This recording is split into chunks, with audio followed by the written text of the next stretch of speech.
All right, this week we are fearlessly questioning quitting your day job. That is a bit of an explosive topic, is because I'm sure you and everybody else that you know has probably thought about that at some point from the time that you started working that part-time gig in high school or whenever it is that your parents sent you out to the bring home a living, bring home some extra cash, whatever, even if it was just doing your chores. You thought, man, it's going to be awesome when I don't have to do this anymore. And I think that's something that a part of us always holds on to, is we are always waiting until we don't have to do that thing anymore.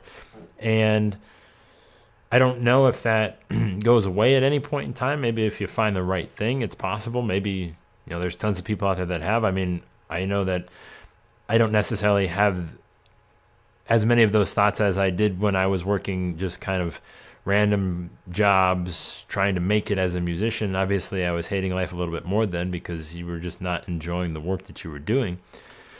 And the idea of quitting that day job is very romantic. It's something that you can hold on to. It's something you can spend time with, go on a date, take for a long walk on the beach, and it's something that is so much better in thought and in that moment and in that romancing. That's the right word. Than when you actually get there, because when you get there, man, it's ugly and it's not fun. And that's what we're going to be talking with Rebecca Livermore about this week. And she is somebody who just recently herself, after a relatively successful run, walked away from a pretty favorable situation. She was essentially, I'm sure most of the people who follow this show know who Amy Porterfield is, one of the leading experts, if not the expert, on Facebook marketing, and really just runs a top-notch kind of modern business and online business. And she was basically her right-hand woman, if you will. I mean, the person that Amy turned to get a lot of her stuff done. And Rebecca said, well, you know what? I have other things that I need to get done. I have a greater purpose that I need to fulfill. And she walked out on her own, and she left, I believe this is pretty recently, as of a month or so ago. I know when she initially told me about it, it wasn't public information, and we've had the show booked for a while. And now she's done it. And that's pretty amazing. So she's going to have a lot of insight. So what I hope that she's going to give to you is a little bit of that, ability to just deflect that risk and to find that confidence in yourself to say, this is my time. Now, Rebecca definitely paid her dues, and she had front row seats to see, again, one of the best internet businesses work, the way that somebody runs it.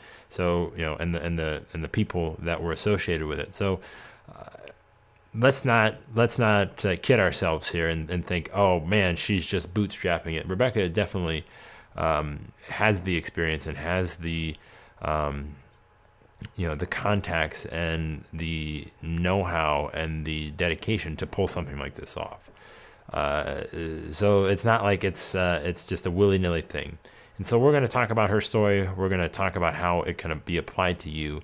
And I guess ultimately, if it's something that you should want to do or not. I guess that's the thing. We all want to think about doing it, but ultimately, is your situation good enough? Are you fulfilled enough, or are you just not framing, your expectations right?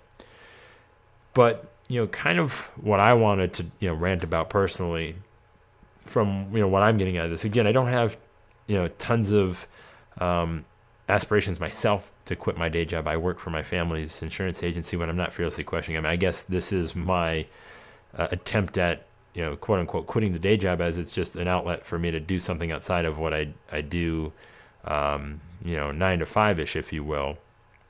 And, what I want to take out of that is, your ability to find confidence within yourself and your ability to take a risk, a calculated risk.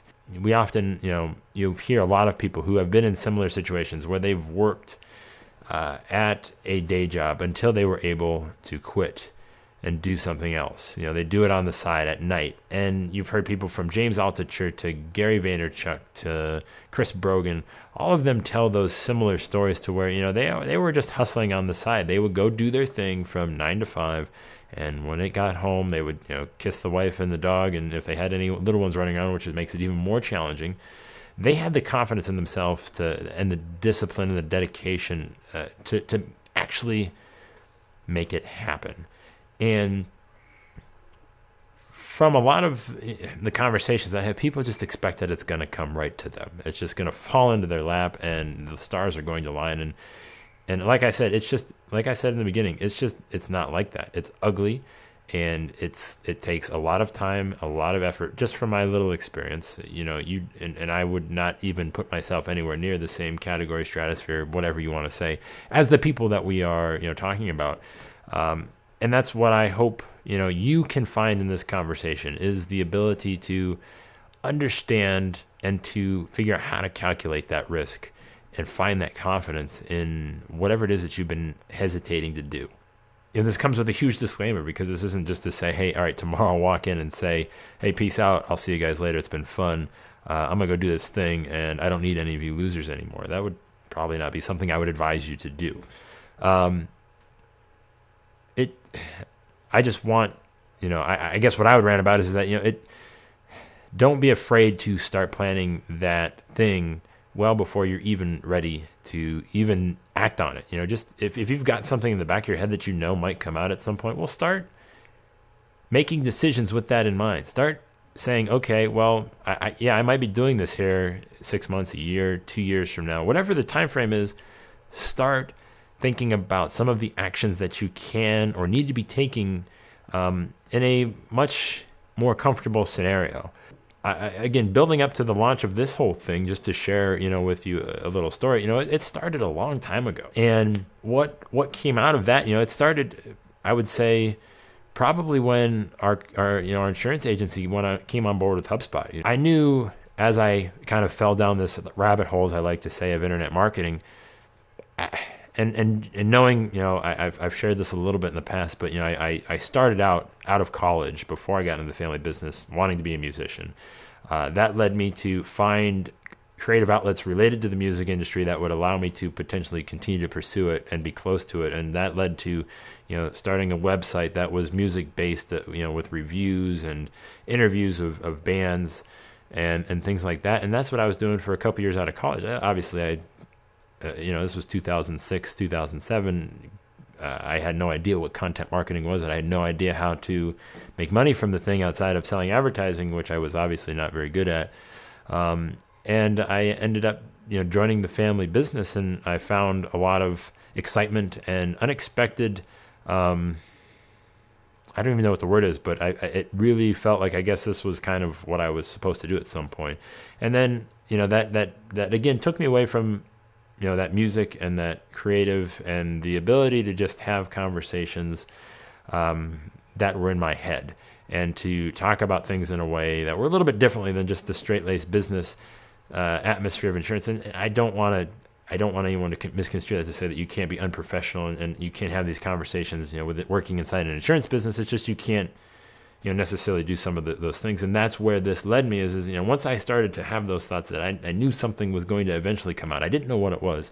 I started to think, well, I kept these people in this industry close, as, I aligned myself with the people that I knew would ultimately, at some point, be able to, we would be able to, kind of do something together for whatever scenario.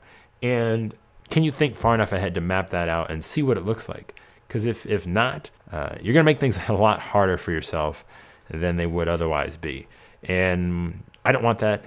You don't want that. And the ultimate goal is well, if you're sitting at your desk right now, listening or watching this, or on your way to that job that you've been contemplating quitting right now, listening, watching, whatever. If you're watching the video while driving to work, well, we've got other issues that we need to address first.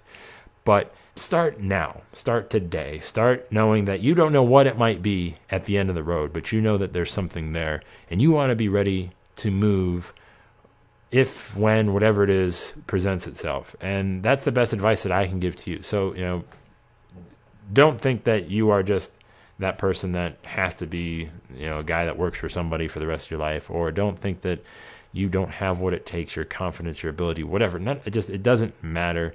And Rebecca's going to tell you why. She's going to show you why. And one of the, I was pretty surprised when she told me that she was leaving Amy, because I thought, man, that's a pretty cushy gig. But obviously, you got to go out and you got to do your own thing. And we're going to really get into it. So that's all I got for you today, this week. We will be back with Rebecca on October 9th at 2 p.m. So feel free to come back to that. And of course, if you aren't available for the live show, or you're missing these from time to time, well, of course, be sure to subscribe in whichever way really makes you feel good. iTunes, Stitcher, obviously on YouTube as well. Or you can head over to fearlesslyquestioning.com. And if you are not already, get access to the Fearless Files library. And what that is every guest on the show is asked what fearless question they're most afraid to ask themselves in their own life and business, and how they are working to answer it.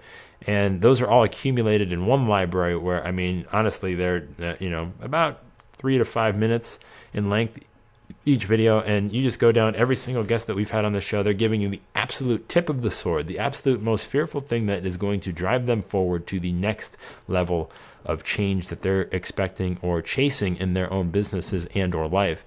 And there's, honestly, I will find myself sitting here at my desk just going through them over and over again sometimes, because it is honestly the best stuff. It's why I put it together and ask that question and kind of and put it all in one spot, because it really just shows you what to focus on and what they're focusing on, because that fear is what's going to get them to the next level. So if you want access to that, fearlesslyquestioning.com is going to get you there. Just a big box right at the bottom there, or right in the middle of the page. You can't miss it. Also, what you're going to get too is every Sunday morning you're going to get email from me. We're going to do our Sunday reflection kind of time together, where I just kind of talk about the conversation of the week, what I ultimately think about it, and my biggest takeaways, and really just allow us the opportunity to kind of converse back and forth. I've got quite a few people that we talk regularly every Sunday. We exchange a few emails, and it's a lot of fun. So if you're interested in that, it's really becoming my favorite fearless activity of all the stuff that we do. Just sitting down and having a few minutes to write that out, and then have the conversations afterwards. It's really what I hate to say it, but it is a lot of fun, and I'm really enjoying it. So that's it. I'm out of here for this week. We will be fearlessly questioning quitting your day job Thursday, October 9th with Rebecca Livermore. I'll see you guys then. Take it easy.